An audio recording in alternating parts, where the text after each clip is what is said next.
Today, we evaluate the corporate strategy of LVMH to acquire Tiffany. We'll begin with the background of the case, analyze the decision from motivation to why Tiffany, and then we'll discuss implementation and elaborate on the outcome.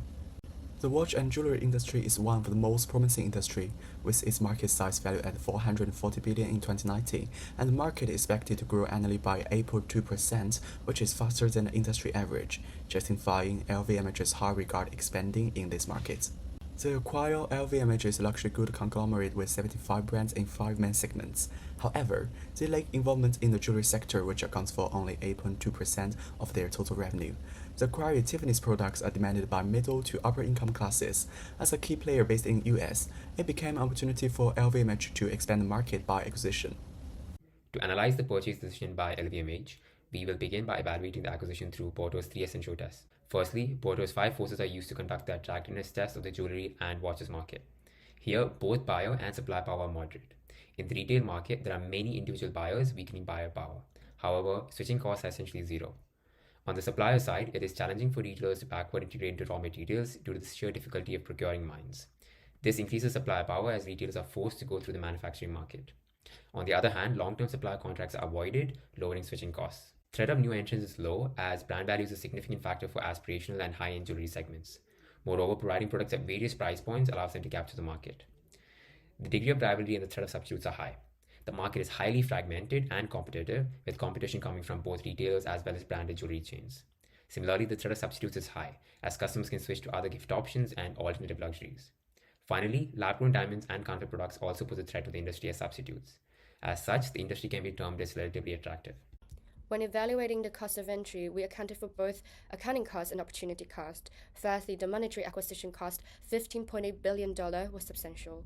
However, given the industry's robust growth rate, there's a compelling basis to project that this investment will not capitalize on future profits. Moreover, evaluating opportunity cost, fund could have been invested in setting up a new jewelry brand, but this approach is not aligned with LVMH's business model, nor is it the expedient mode of entry LVMH could have pursued. LVMH is better off after acquiring. LVMH can exploit Tiffany's competitive advantage, which lies in its high level of vertical integration, addressing a previous gap in LVMH operations. Capitalizing on this can benefit existing brands in LVMH, generating synergy. Tiffany also widened LVMH's customer base. LVMH's watches and jewelry sector primarily has luxury brands like Bulgari and Charmates before acquiring. Tiffany's mid-tier aspirational jewelry has greatly broadened LVMH's customer base. In addition, LVMH can penetrate the US market, which is Tiffany's main customer base. This is beneficial as the US market is larger and a diversified risk for LVMH during economic uncertainties in Asia. Tiffany also benefit from the acquisition by gaining improved access to prime store locations globally, leveraging LVMH's strong negotiating power with landlords due to its stable brand portfolio. Under the parenting fit matrix, LVMH can place Tiffany in the heartland and prioritize it amongst their corporate activities. Firstly, LVMH's decentralized organization ensures that Tiffany was able to sustain its unique competitive advantage. By keeping decisions close to the brand, it retains the uniqueness of the Tiffany brand image. Secondly, LVMH can leverage Tiffany's vertically integrated network and manage its value chain autonomously, thereby enhancing the brand's reputation, while Tiffany can leverage LVMH's distribution network. Finally, acquiring Tiffany is an appropriate move to balance LVMH portfolio across business segments because it expands market share in jewelry and watches, and geographies because Tiffany has a strong market presence in the US. That's why Tiffany should be placed in the heartland by LVMH. Employing the McKinsey matrix, we visualized Tiffany's competitive strength and the jewelry market's attractiveness for LVMH.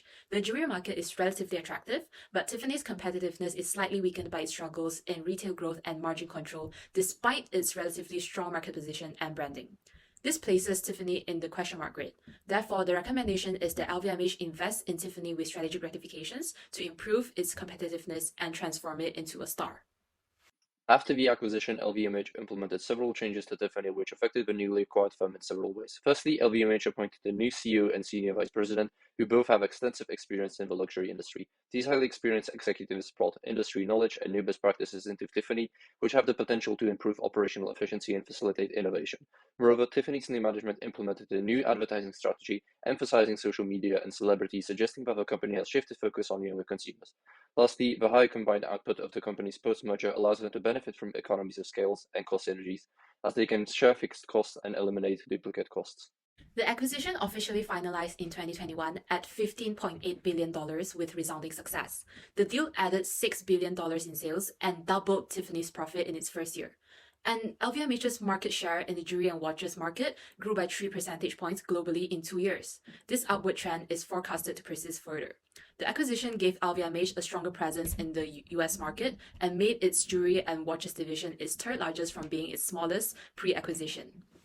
In conclusion, LVMH could have considered several alternatives to expand their market position in the jewelry space. They could have considered acquiring or forming a strategic alliance with other firms such as Pandora, Cartier, Swarovski, or even vertically integrating. Yet, acquiring Tiffany was the best choice as it uniquely existed in both the luxury and fine jewelry product space, and LVMH was able to obtain full control. Hence, our analysis supports LVMH's decision to acquire Tiffany.